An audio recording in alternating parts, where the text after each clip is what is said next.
இச்சபோட் சினிமாவில் இன்னபடி நம்ம நிமிஷம் வந்து பார்க்க பெற முடியும். பார்த்திங்கன்னா பிக் பாஸ் சீசன் 7ஓட இன்றைக்கி எபிசோடில் வந்து பார்த்திங்கன்னா வந்து லைட்டாக வந்து மணியே வந்து காண்டாயிட்டார் அப்படின்னு தான் சொல்லலாம். ஸோ இன்றைக்கி வந்து கமல் சார் வந்து ஒரு டாஸ்க் கொடுத்தாங்க. இந்த வீட்டில் வந்து மக்கள் மனசை வந்து பூர்த்தி பண்ணது யார், பூர்த்தி பண்ணாதது யார் அப்படிங்கிற ஒரு கேள்வி கேட்கும்போது வந்து பார்த்திங்கன்னா முக்கால்வாசி பேர் வந்து சொன்னது வந்து விஷ்ணு தான் வந்து பூர்த்தி பண்ணலை. ஸோ அவரோட கேம் வந்து மக்களுக்கே செம கன்ஃபியூஷனாக இருக்குது.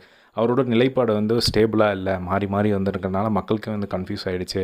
அவர் என்ன யோசிக்கிறார் அப்படிங்கிறதே மக்களுக்கு புரியல. ஸோ விஷ்ணுவோட கேம் வந்து கான்ஃப்ளிக்ட்டை தவிர வேறு எதுவுமே இல்லை அப்படின்னு சொல்லி பல காரணங்கள் சொல்லி ஒவ்வொருத்தரும் வந்து சொல்லிட்டு இருந்தாங்க. அதில் வந்து மணியும் வந்து பார்த்திங்கன்னா விஷ்ணு வந்து சொல்லியிருப்பார், சார் எப்போ பார்த்தாலும் கேமை பற்றி புலம்பினே இருக்கான் சார் அப்படின்னு சொல்லிட்டு. ஸோ இன்றைக்கி என்னாச்சு அப்படின்னா அந்த ஷோ முடிஞ்சிருச்சு.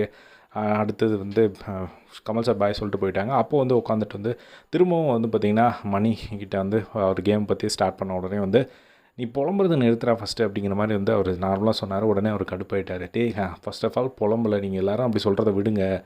நான் வந்து உங்ககிட்ட ஜஸ்ட் வந்து கேட்குறேன். நேற்று வந்து ஒரு கெஸ்ட்டாக ஒருத்தர் வந்து ஏதோ ஒன்று சொல்லிட்டு போயிட்டாங்க, அதை பற்றி நீங்கள் என்ன நினைக்கிறீங்க அப்படிங்கிற மாதிரி நான் நார்மலாக கேட்குறேன். அதை வந்து நீங்கள் எல்லாம் புலம்புறேன்னு சொல்லி அப்படி சொல்லாதீங்க அப்படிங்கிற மாதிரி வந்து சொன்ன உடனே மணிக்கும் வந்து கடுப்பாயிடுச்சு.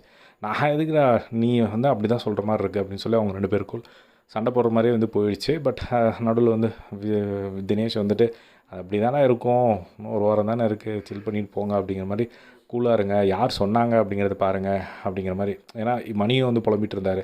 நான் வந்து ரவீனா இல்லை அப்படின்னா இல்லை அப்படிங்கிற மாதிரி சொல்கிறாங்க, ரவீனா இல்லைனா நான் தெரியவே இல்லைன்றாங்க, ரவீனா இருக்கும்போது வந்து ரவீனா இருக்கிறனால தான் மணி தெரியிறான்னாங்க, எனக்கு என்னன்னே புரியல அப்படிங்கிற மாதிரிலாம் வந்து மணியும் வந்து புலம்பிட்டு இருந்தது வந்து பார்க்க முடிஞ்சுது. ஸோ இந்த 2 விஷயங்கள் வந்து நடந்தது. ஸோ இதை பற்றி உங்களோட ஒப்பீனியன் என்ன அப்படிங்கிறத கமெண்ட் பாக்ஸில் ஷேர் பண்ணுங்கள். இதே மாதிரி எல்லாம் பிக் பாஸ் அப்டேஷன் தெரிஞ்சுக்க நம்மளோட சேனலை சப்ஸ்கிரைப் பண்ணி சப்போர்ட் பண்ணுங்கள். தேங்க்ஸ் ஃபார் வாட்சிங். பை.